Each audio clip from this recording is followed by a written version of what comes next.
आज मैं आपके साथ एक ऐसी हलीम की रेसिपी शेयर करने वाली हूँ जिसके बारे में मेरा दावा बहुत बड़ा है। ये हलीम जायके में लाजवाब, टेक्सचर में एकदम परफेक्ट और खुशबू में ऐसी कि पूरा घर महक जाए। तो चलिए बनाते हैं मेरी वर्ल्ड्स बेस्ट हलीम। सबसे पहले आपने 2 बड़े प्याज काट लेने हैं और तड़का जैसे हम बनाते हैं ऑयल में आपने प्याज जो है वो डाल के ऊपर रखने हैं और 2 बड़े खाने के चम्मच उसमें लहसुन अदरक का पेस्ट डालना है। और आप इसमें बोनलेस बीफ भी यूज़ कर सकते हैं या फिर हड्डी वाला भी। नो डाउट हड्डी वाले में फ़्लेवर ज़्यादा होता है, लेकिन क्योंकि एंड पे रेशे करने होते हैं तो मैंने ज़्यादातर जो मेरा गोश्त था वो बोनलेस ही था। थोड़ी सी बोटियाँ मैंने हड्डी वाली डाली थी सिर्फ फ्लेवर के लिए। तो यहाँ पे हम अपना गोश्त जो है ये बहुत ही प्यारा सा कटवाया था मैंने, बिल्कुल साफ़ सुथरा खूबसूरत सा। आप देख सकते हैं बीफ जो है ये तकरीबन मेरा 1.25 किलो के करीब था। ये मैंने इसके अंदर डाल दिया और इसके बाद मैं इसमें कुछ मसाले डालूँगी। 2 बड़े खाने के चम्मच मैंने इसमें हरी मिर्च का पेस्ट डाला है सबसे पहले, और बाकी इसके अंदर कुछ खड़े मसाले और आम जो घर के मसाले होते हैं, नमक, लाल मिर्च, हल्दी, धनिया पाउडर, गरम मसाला, ज़ीरा, लाल जो दड़ा मिर्च होती है, तेज़पात, दालचीनी, बड़ी इलायची, थोड़े से लौंग, छोटी इलायची और बादियान का फूल, ये सारे खड़े मसाले हम इसके अंदर डालेंगे और हम इसकी अच्छे तरीके से भुनाई करेंगे। आपने इसकी भुनाई इस हद तक करनी है कि ये जो गोश्त है वो ऑयल छोड़ दे, यानी खुशबू आने लगे प्रॉपर जो है वो। जब भून हो जाएगा तो इसकी सबसे बड़ी जो एक निशानी होती है कि इस तरह से आपका गोश्त जो है वो खुद ही ऑयल जो है वो छोड़ देता है। आपने ये सारे स्पाइसेस स्टार्ट में डाल लेने हैं, ठीक है, और ये सारी दालों और हर चीज़ के स्पाइसेस इसी के अंदर ही जाएंगे। और इस पॉइंट पे जब गोश्त ने ऑयल छोड़ दिया है तो आपने इसके अंदर खूब सारा पानी डालना है अपने हिसाब से, कि जिसमें गोश्त को भी हमने अच्छा खूब पकाना है और बाद में दालें भी इसी के अंदर जो है वो जाएंगी। अब मैंने इसके अंदर पानी डाल दिया है और इसके ऊपर मैं अपना प्रेशर बंद कर दूंगी।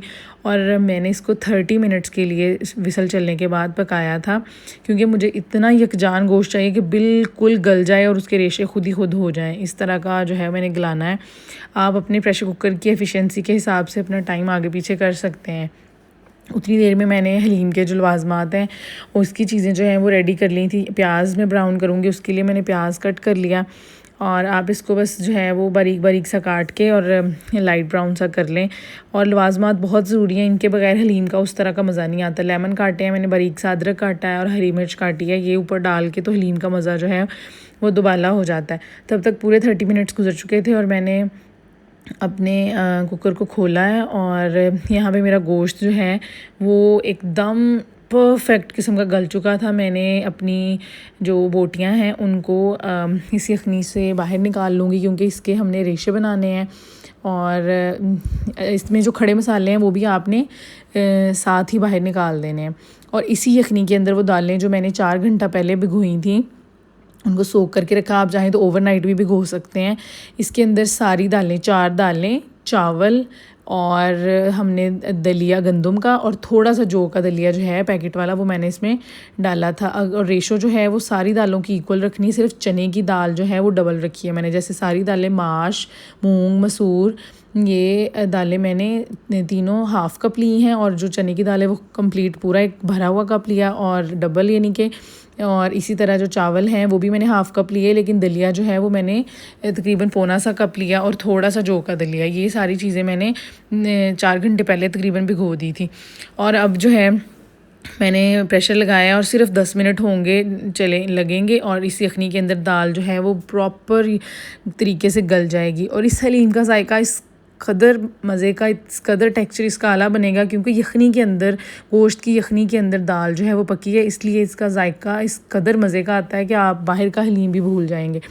अब दाल गल गई है, लेकिन हमने इसको, क्योंकि टेक्सचर जो है इसका हमें चाहिए ज़रा ज़्यादा घुला हुआ मिक्स सा, तो हम इसमें हैंड ब्लेंडर की मदद से अपने हलीम को जो है वो ज़रा क्रीमी सा टेक्सचर इसके अंदर लेके आएंगे। थोड़ी देर के लिए आपने इसके अंदर ब्लेंडर चलाना, बहुत ज़्यादा भी नहीं चलाना कि इसको बहुत ज़्यादा आप बिल्कुल ही मिक्स कर दें।